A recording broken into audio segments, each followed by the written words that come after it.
Welcome to the Propertybuyer Podcast, where we explore the world of residential and commercial real estate to help you make better decisions about buying, selling, or investing in all types of property. Join me, Rich Harvey, CEO of propertybuyer.com.au and multi-award-winning buyer's advocate. Our podcast features expert interviews, market trends and insights, and practical tips for navigating the complex world of Australian real estate. Whether you're a home buyer, a seasoned property investor, commercial buyer, developer, or simply curious about the property market, our podcast is for you. Join us as we share our knowledge, strategies and experience and help you achieve your property goals.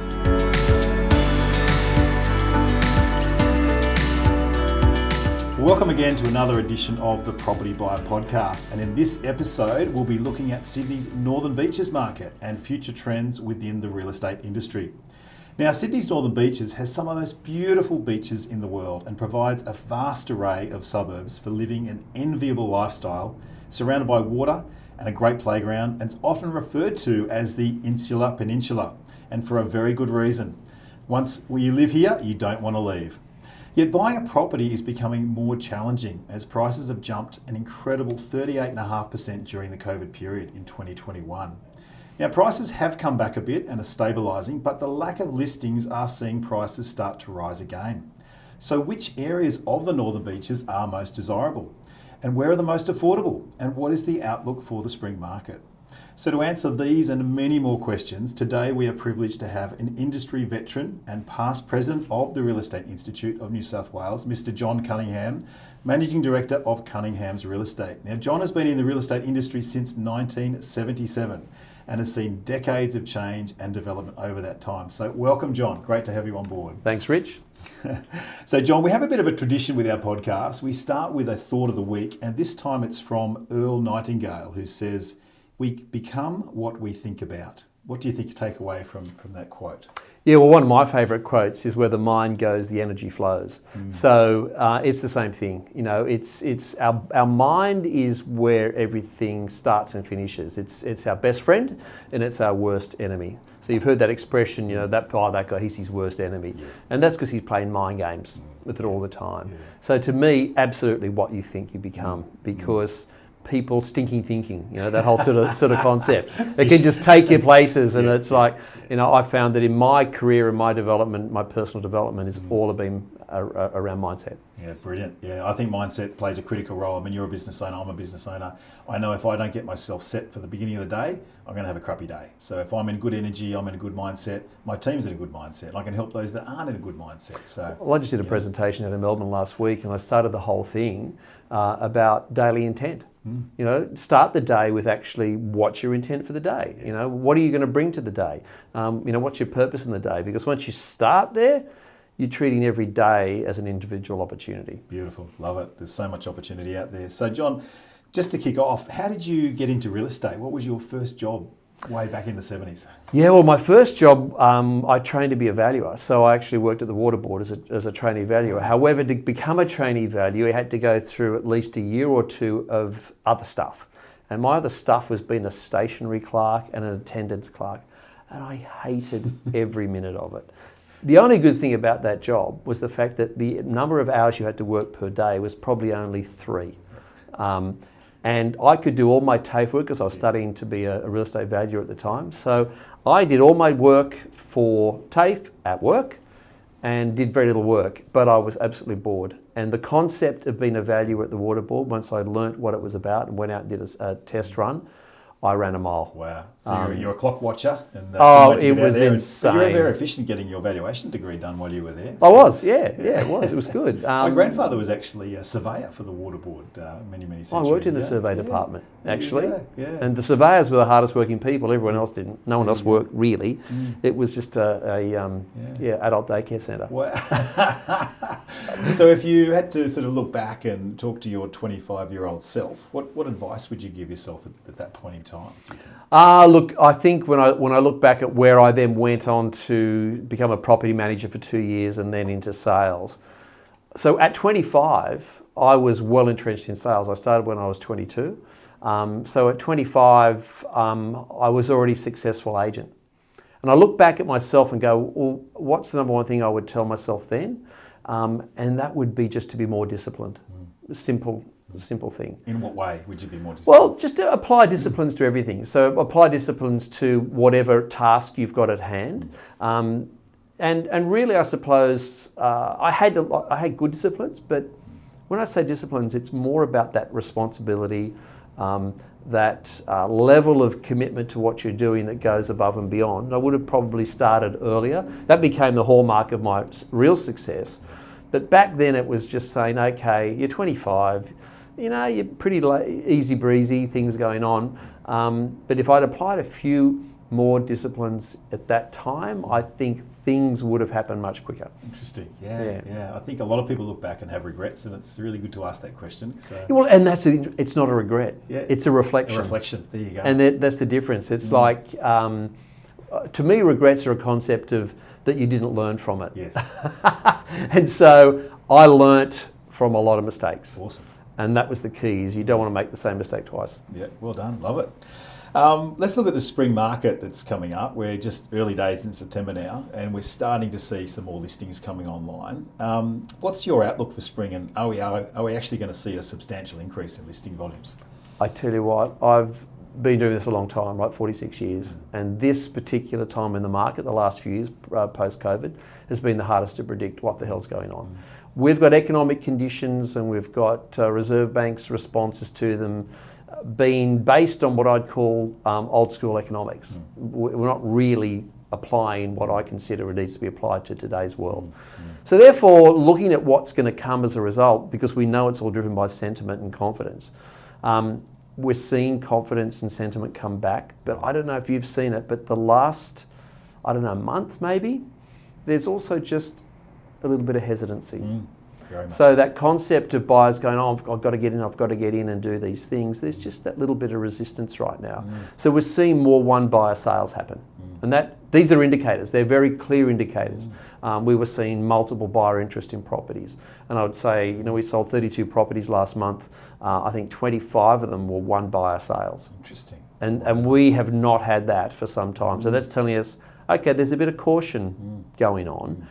Will more stock into the market stimulate that? Well, the more stock, we would be knowing it by now. Interesting enough, coming out of August, it's a September. Yes, we're seeing an increase, but there's not a strong indicator. Substantial. It's not substantial. It's not this flow. And sometimes we've had those late spring surges in November. Maybe that's what's going to happen. Well, that's interesting, because I was interviewed today by Neil Sweeney in the Fin Review, and she's saying, SQM are saying that there's approximately about a 10% increase in listing volumes coming to the Sydney market, around a 12% increase in Melbourne. And, the buyers do seem hesitant, and I'm seeing that as well. Like in our business, we've noticed we had a lot of inquiry. We had a sort of normal inquiry levels over August, but the number of sign-ups was way down compared to average. We're normally somewhere between 20 to 30 sign-ups a month. Yeah. And it's way down on what it normally is. And it's just that nervousness. It's that, I think the buyers are predicting there's going to be a fallout in the market. There's going to be some bargains out there. So I'll just wait till I see lots of distressed sellers, and then I'll jump in. Yeah. But you and I know that there'll be a handful of distressed sellers. There won't be a widespread number of distressed sellers. What do you think of the fixed rate projections at the moment, what you can get? So a lot of people coming off the mortgage cliff on fixed, going to variable, they're just going to go back to another fixed because it's actually a better deal. Yeah. So I don't know if that distress will hit, as you say. I think that's the key indicator. And everyone's making decisions based on bits of information at the moment, not enough substance involved in the decisions that are being made. So that's why we're just seeing low volumes. So to unpack why the vendors are holding back, why are vendors nervous at the moment from listing their properties for sale? It's quite simple, nothing to buy.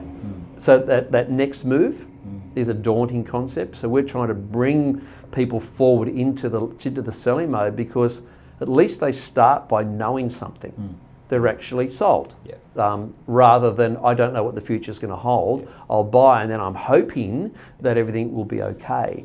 So our recommendation is that we don't see this market going up or down or anything. We just see it being, because we've had that growth, I think it was 8% CoreLogic just reported over that first 6 months. And we saw that probably stop around July and into a stable period now in terms of value growth. And also average sale prices on the northern beaches are down. Now that's not a reflection of values being down, it's cheaper properties are selling. So, and it's interesting set of data.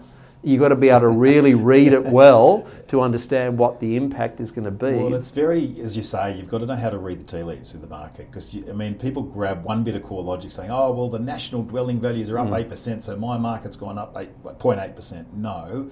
What are 3-bedroom houses in Fairlight selling for over the last 2 years? And let's look at the number of sales, and let's really unpack that stratified data set. Yeah. Because unless you get down to that granular detail, everything doesn't make sense. Yeah, everything's about micro markets, and the example you use is like, okay, is Fairlight as a market different to Freshwater? Yes, absolutely. Even though they're right almost next to each other. What's the relationship of Fairlight market to Manly market? It's quite different. Fairlight to Balgowlah, it's different. It's ridiculous, but they're right next to each other. So it's like, okay, yeah, get down to the granular, but sellers are still concerned about what the next move is, and so that's why there's the needs-based sellers or the movers, and the desired-based sellers and movers, and buyers do the same thing. So it's trying to bring them forward into decision mode rather than this reluctance, this hesitancy, this I'm not sure what the future's like. Be bold, make a move.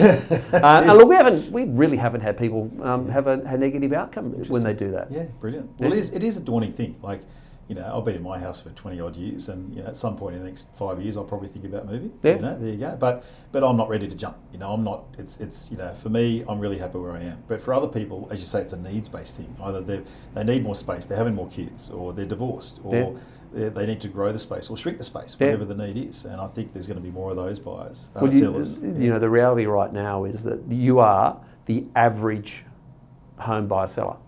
20 years. That's the average, right? The median is 12, right? So that's when, you got sort of this, and then people out to 50, 60 years, right? So there's this 80% of people who sit within that 20-year band, and yes, the median is at 12 is higher, but people are staying in their homes 30% longer than they were 20 years ago. That's interesting. Yeah. And I think for a good reason too, because stamp duty is just, you've got bracket creep. It's ridiculous the amount you got to pay on stamp duty, and also renovation and construction costs. It's just, well, I don't need to move. I'll be happy. I'll just repaint the walls and put in your kitchen in, whatever it may be, and do that sort of thing. Yeah. So let's talk about buyers for a minute. What's holding the buyers back, do you think? You said there's a bit of nervousness out there. Do you think they're still worried about the interest rates and the cost of mortgages, or what do you think buyers are worried about? Yeah, I think that was the case. I think it's now in the, what's my strategic move going to be? It's like, is it going to drop? Yeah. Well, I haven't seen it drop. Yeah. Is it going up too high again? Should I wait? There's all these if, buts and maybes in that space, and our job, both in your perspective and our perspective, is education. Absolutely. Is to say, okay, let's analyse what's really going on. Let's look at your particular needs and how we're going to solve that, because let's fill in the bits they don't know. Yeah. And what they don't know is actually 70% of what they need to know.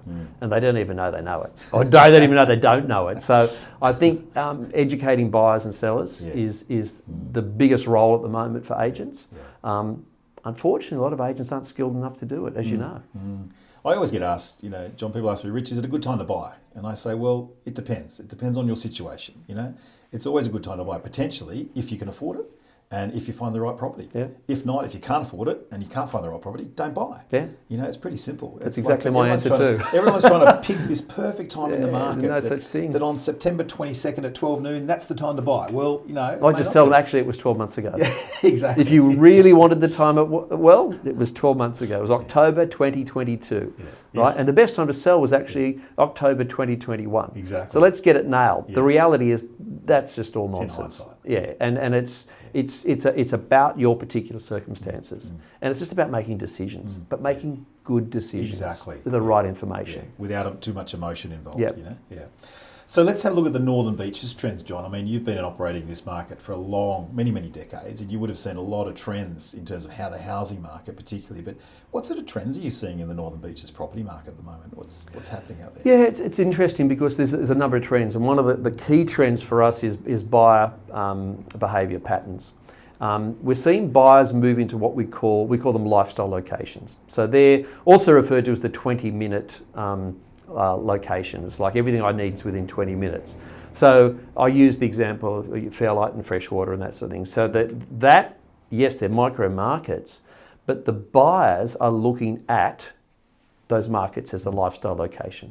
If I can get a home in Fairlight, Freshwater, Queenscliff, Manly, that suits my lifestyle need. Or actually I'm looking at Balgowlah Heights, Seaforth, North Balgowlah, that suits my lifestyle needs. Or I'm looking at Manly Vale, Allambie Heights, Beacon Hill, Brookvale, North Manly, that suits my lifestyle needs.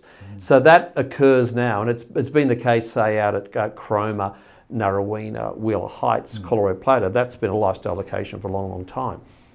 It's becoming more prevalent. Rather than people coming to us and saying, I want that suburb. That still happens. So it's specific, I want on the beachfront at Manly or whatever it may be. And you'd be the same, I imagine, that you get this desire component that drives people's decision making. And if I can get the home I want and need in those locations, that suits me perfectly. So therefore, what drives those decisions is availability, and that's the biggest trend, is what's available, what's the likelihood, because as you say, more people want to live here than leave here.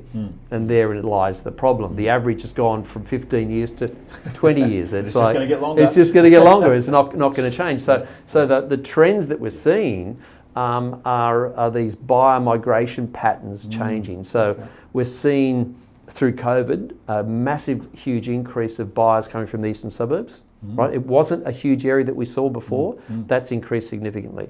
Still, the two main areas are Lower North Shore and Inner West, but the emerging ones are Upper North Shore and the East, and that pushing out to the hills. That's interesting, because that was my next question. What types of buyers? You know, and you say they're coming from the hills.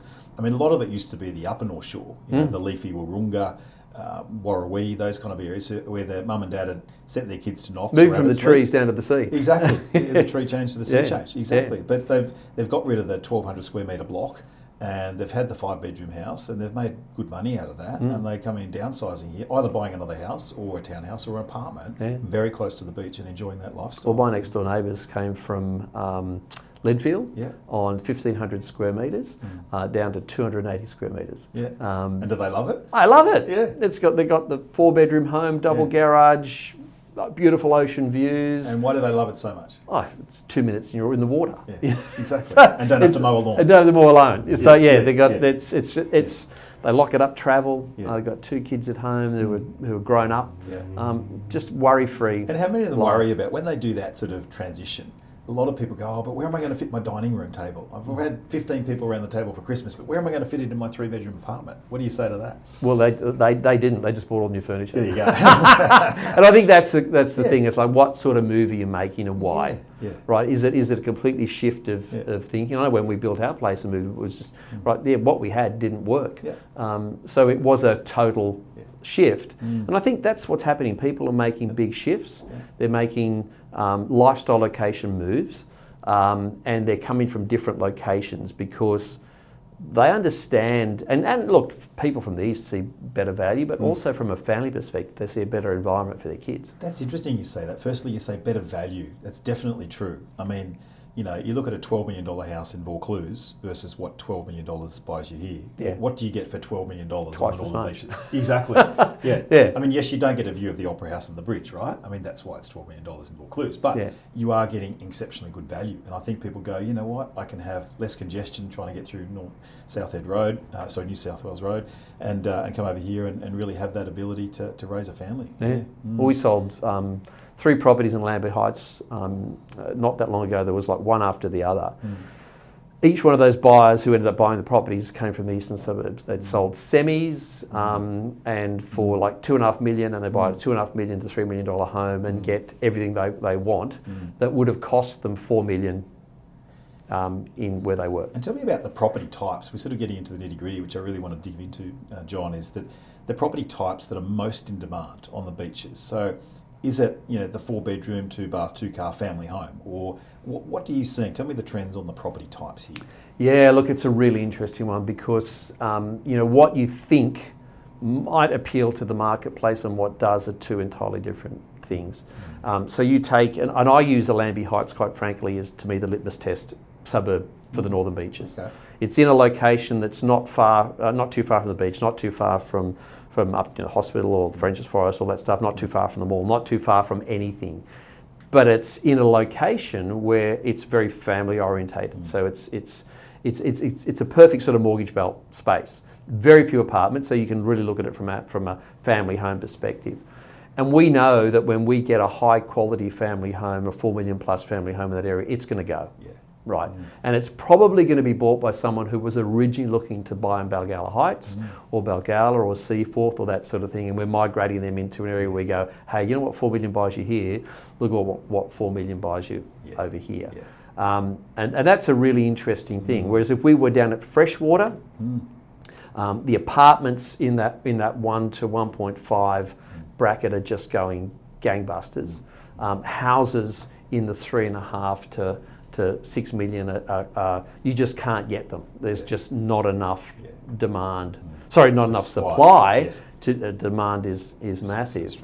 But then you look at other locations and it's a different thing altogether. There's if you go further up the beaches, for example, and look at what people are wanting to get around Narrabeen or Mona Vale and what the budget is, there's a lot of buyers in the 2 million range that go, well, what am I going to get for 2 million up in Allambie?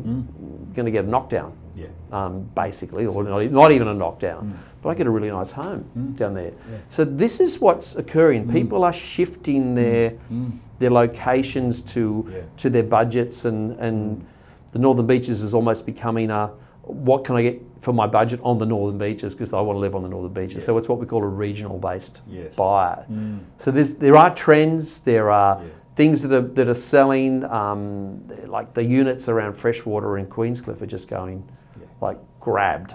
You are grabbing. I mean, that freshwater market, it's unique. Freshwater's an absolute. Let's talk about some suburbs specifically, but Freshwater's got a beautiful community village, right? I mean, it's got. I love Mrs. Jones, the bakery. That's one of my favourites, the caramel slice there, by the way. But it's always had a beautiful village kind of atmosphere to it. It's just unique. It's really nothing else like it. I mean, Avalon's probably a little bit similar in some ways, but a bit bigger. Freshy's like still your neighbourhood suburb, isn't it? It's really unique.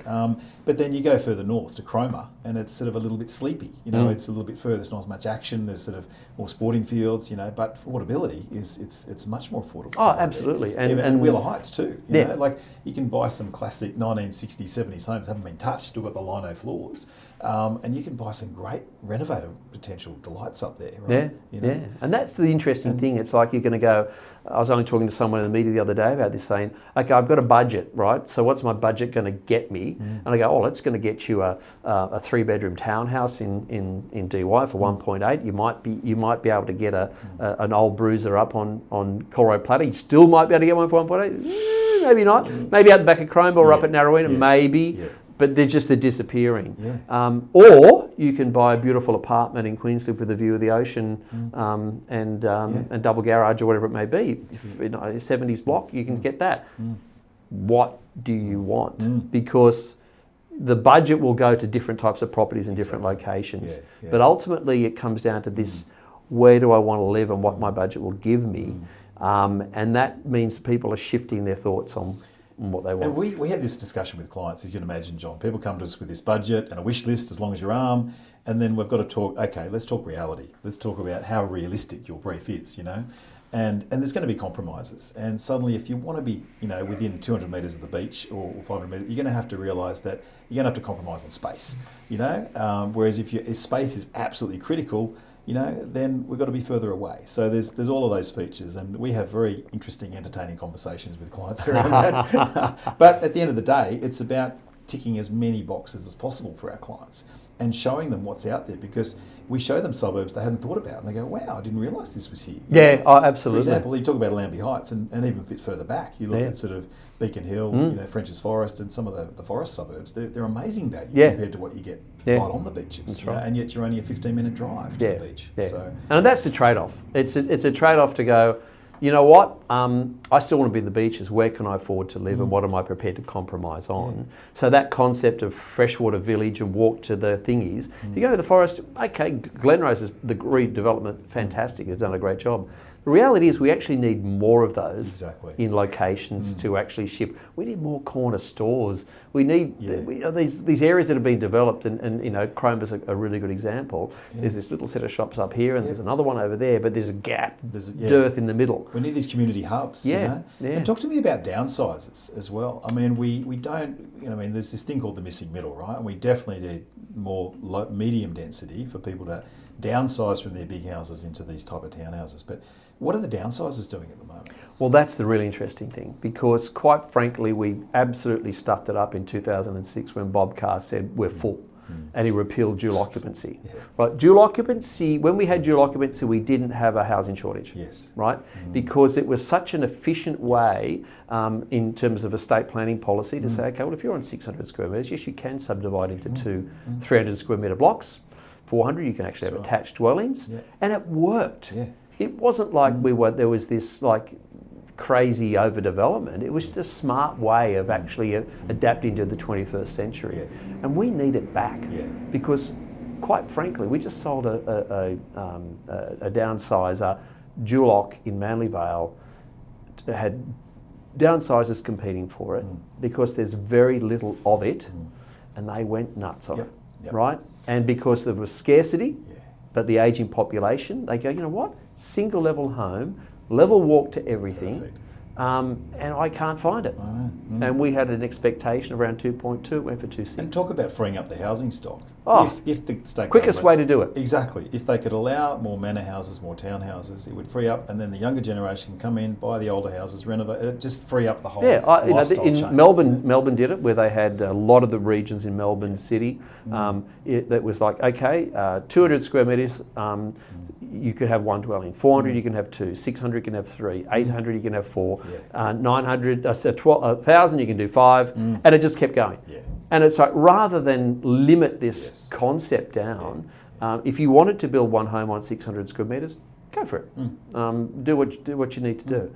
Yes, you might limit it to certain areas, but the missing middle is so true because we have an ageing population that needs the middle. Exactly. And we're just not supplying it. So while we're on politics, let's ask you about the Northern Beaches Tunnel, which got put on hold yet again, even though they did lots of drilling and testing, right? So what's your view on when or if it will ever get built? And if it does get built, what impact would it have on the Northern Beaches property market? Look, I think that the reality on the Northern Beaches Tunnel is we've lost that for the next 10 years. Right. It's not going to come back. If and when it does come back, they made the single biggest mistake of all when they designed it. It was not a rail tunnel or a transport tunnel. Very easy to have changed those plans, which they could still do to achieve it. And I was told by the Premier at the time that it was because of the slope. That doesn't really. No. That doesn't cut it for me. I think we will end up with some sort of public transport system in a tunnel, and probably don't need an actual car tunnel. I think if we actually had a really good light rail system or what's magneto thing. And is that going to happen in my lifestyle? Probably not, but in yours it might. I was in favour of it. I just felt they missed the mark in terms of what they decided to do with it. If they did it well, it would have had a very positive impact on values. But I don't think that it being repealed has had a negative impact on them. So, did we ever really believe it would happen? We knew that government was coming to an end, and we all pretty much around here realised that we know what's going to happen when the new government comes in. It's going to go. Unfortunately. Well, interesting gesticulation on that. So I guess just from here, and just finish off on the market before we talk about some other things, where do you see pricing going over the next 12 months on the Northern Beaches? Are there any pockets of value? Is there any areas where you think it's going to really shoot ahead, or any where it's going to pretty much stay stable? What are your outlook for pricing? Look, my view is that during the COVID years, we had a great leveller effect. All the areas that were lagging behind rose, and they haven't dropped away. So I don't think there's an area, quite frankly, in the Northern Beaches where I'd say that's where the bargains are. There's no such thing as a bargain on the Northern Beaches anymore. If I was recommending people on where to get a foothold in, I would say the forest is the key. And the forest is the key for a number of reasons. One, it's still Northern Beaches. Yes, two, it's further away from the beaches and you've got to get to the beaches. But from a lifestyle perspective, it's brilliant. There's schools, there's all kinds of things going on. But there's also the forest redevelopment happening, which will become the third hub, or the fourth hub of the Northern Beaches, because there's two hubs under development, which is the forest and Brookvale. So that will add to DY and Mona Vale as the hubs. And the forest will probably be a significant one. The irony is, still nothing approved by council, right? And after all those years of developers chasing options and all the rest of it around there, nothing is approved because the LEP hasn't been created yet. And so therefore it's all speculative on what you can and can't do in that region. But it will happen. It has to happen, and it should have happened when the hospital was built, quite frankly.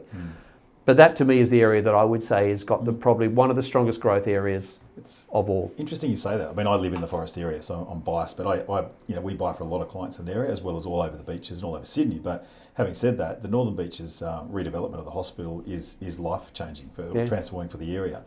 We have actually acted for a couple of developers who bought some sites in that area. But one of the things and the reasons it's so slow is that if you're a developer and you buy there, you have to give away 10% of whatever you develop, you hand it over to the council. So it's not 10% of your profit, it's 10% of your revenue. So it absolutely kills the feasibility for a lot of developers, and that's why you haven't seen a lot of things come up out of the ground yet. So they have actually zoned it R2, R2+, R3 and R4. But a lot of those sites are going to be very slow to come to market. But they're still actually it's still going to be approved. Yeah. So it's not actually gazetted.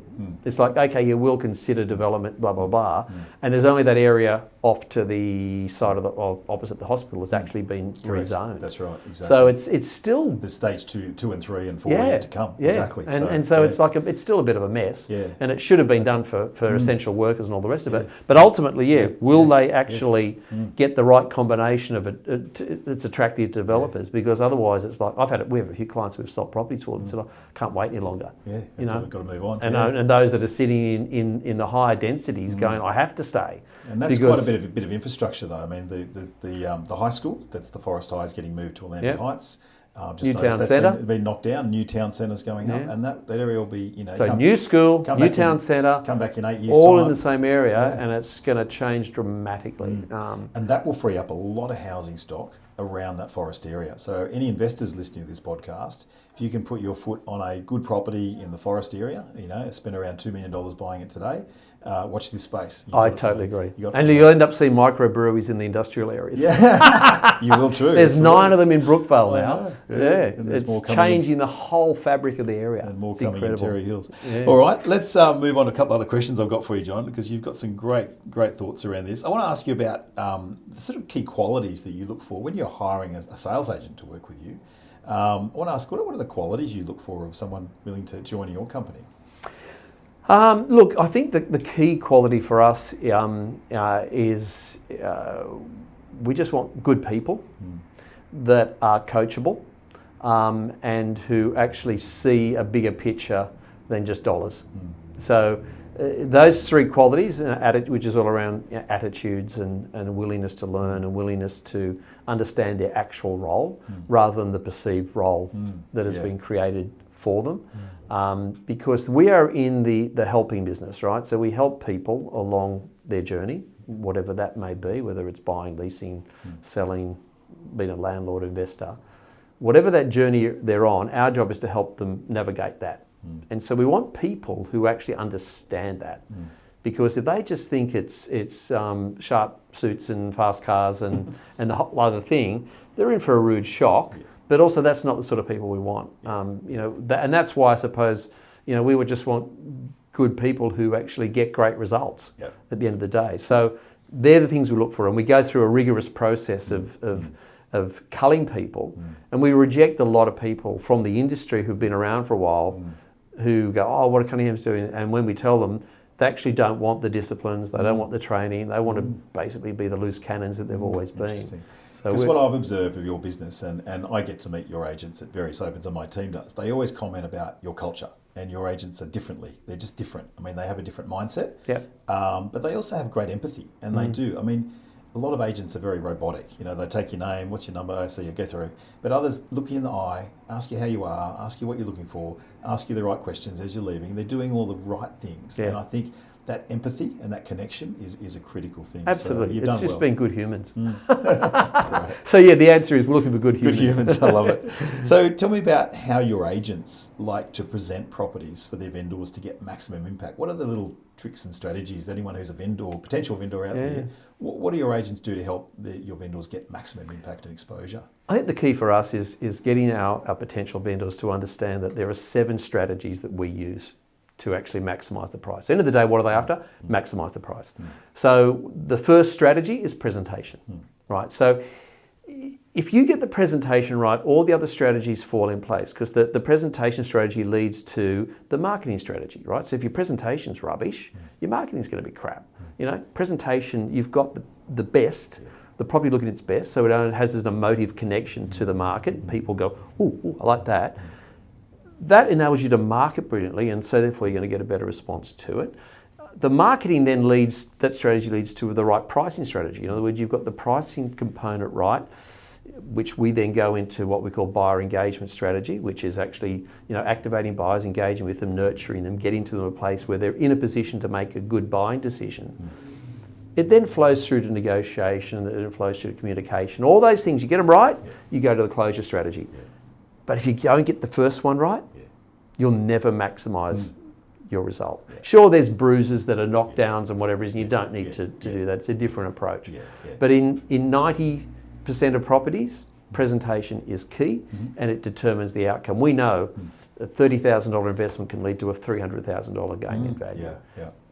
People have to believe it and also understand that their home, as it's presented, is only appealing to them. Well, it's interesting you say that. Not to the market. Yeah, I mean, a quote that someone once said to me is, you only get one chance to make a great impression.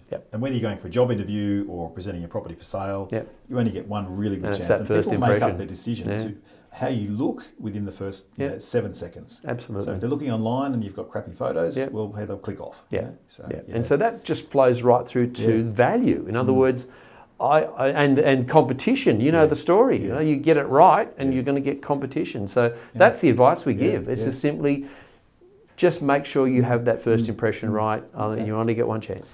And what makes a great vendor, John?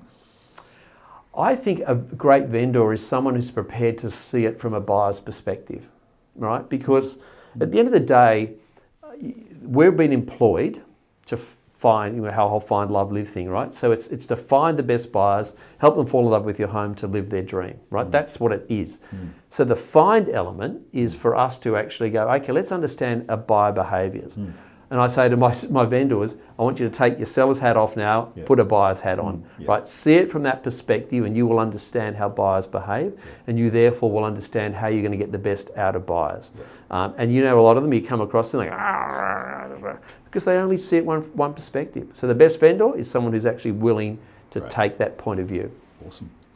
I want to ask you about prop tech and AI. Have you adopted that sort of technology in your business, and how are you keeping up with technology in your business? Yeah, we're pretty we're tech adopters. Are we first adopters? We've been there a lot and we've been burnt. In the AI space, yes, we're using it. We're using it in a number of different ways. But it's interesting, some people in the industry, particularly in the property industry, say it's the greatest thing since the iPhone, or it's the greatest thing since the internet, or whatever it may be. I don't think it is. And I'll tell you why. I think because AI at the moment, if you look at, say, ChatGPT as a component, and let's separate the two, because that's really important.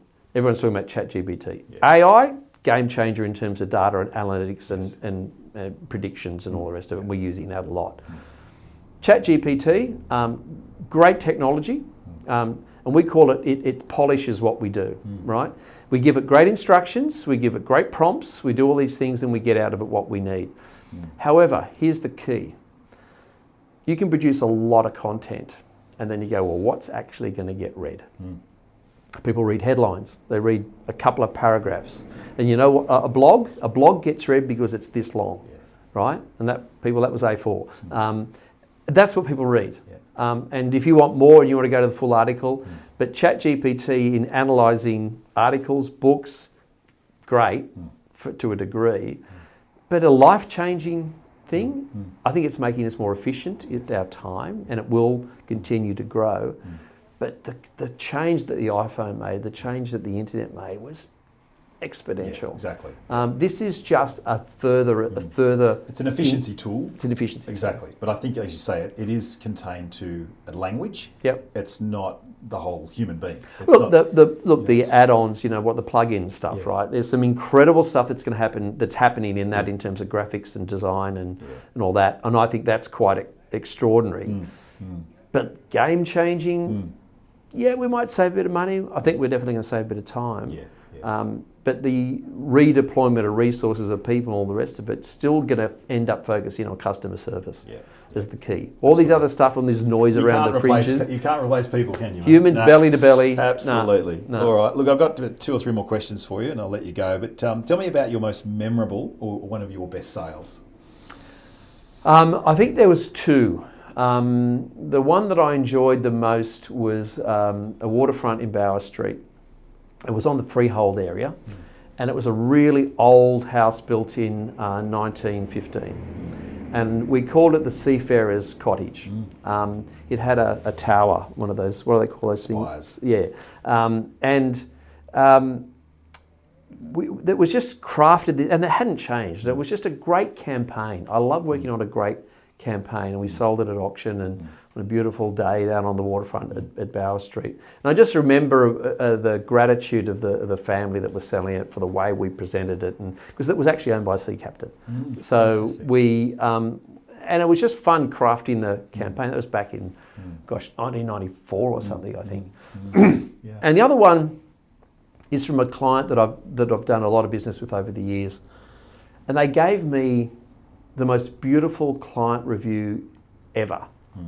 It was carved on a block of wood. Oh, wow. Right? And he was a landscape gardener. He carved this beautiful motif, and then he wrote his sentiments, which were, John, thanks for the result, but mostly thanks for the manner. Lovely. They're the shortest, but most relevant review I could ever have. Perfect. It's all about the manner. Yeah. Thanks for the result, but it's mostly thank you for the manner. It's not what you say, it's how you say it. It's how you say it and the way that you operate. Yeah, brilliant. And so I actually put that up on the screen at the conference last week Yeah. and was posted on social media. Fantastic. The people that gave me the block of wood saw it and wrote up and said, because we've sold a few different products, it was just, thanks, remember that meant, what you did meant so much for us that we thought, how do we reflect it? Oh, fantastic. Yeah. What a beautiful, so that whole accolade. process, So it was awesome. That's beautiful, John. Yeah. Tell me also, what's been your best property investment that you've done over the last few decades? Quite a few. I mean, my investment strategy has always been local, and I've always looked at potential projects and what I can do, and the one that I thought was going to be the best one has not actually worked out to be the best. It's still a good investment strategy. I bought a unit on the waterfront at Fairlight in a company title block, and we renovated, extended it, put balconies on, and strata it. It worked out well. That went fine. But the best property investment I made is this building. Awesome. So having a diverse... Where your office is right here in Balgala. So we bought this back in 2012, I think it was, 11. And it's just been great to invest in commercial as well as residential. So mostly my residential holdings are around here. And I like projects I can improve, and this is a work in progress. We're about to do a big refurbishment on the building. But it's been fun. Well, it's a great location. You get great exposure here. So having a mix of residential and commercial, I think, is really good because your yields on commercial are better. Capital growth on resi's better. But from a retirement, this is a super fund. It's a good one. Fantastic. And last question, John. What's your best property tip that you could share with our audience today? I would think back to something we said earlier, which is there's never a perfect time to enter the market. It's just when it's right for you, because this is a long game, right? Treat it as a long game. Real estate's not a commodity that you turn over and flick, in my view. I mean, I talk about flickers on the American thing. Well, they don't have stamp duty and capital gains tax and all those things like we have, which is a different taxation system. So be careful of that, because you can burn a lot of money flicking properties. I use the Mediterranean and the Chinese thinking on property, which is you hold it. You don't. Why would you sell it? Exactly. So those, and our taxation system is not brilliant for that in many respects, but it's play the long game. Don't think that I've got to time it right and then you time it wrong and all the rest of it. Just get into property. Beautiful. Well, John Cunningham, thank you so much for sharing your wisdom and knowledge with us today. It's been a pleasure to chat with you. Thanks so much, and wish you all the best for the future. Thanks, Rich. Really appreciate the time. Thank you. Thanks for being with us on another Property Buyer podcast. If you have a question you'd like to ask, please click on the SpeakPipe link and we'll answer this during the next episode. If you're looking to buy a residential or commercial property in the near future and would like to get the added advantage of having a buyer's advocate on your side, then please reach out to my team today and send us your inquiry, and we'd be delighted to help. Please visit our website at propertybuyer.com.au, where you can stay updated with all my latest market updates, weekly blogs and live suburb profiles to help you make better property decisions. We look forward to connecting with you again on the next Property Buyer podcast.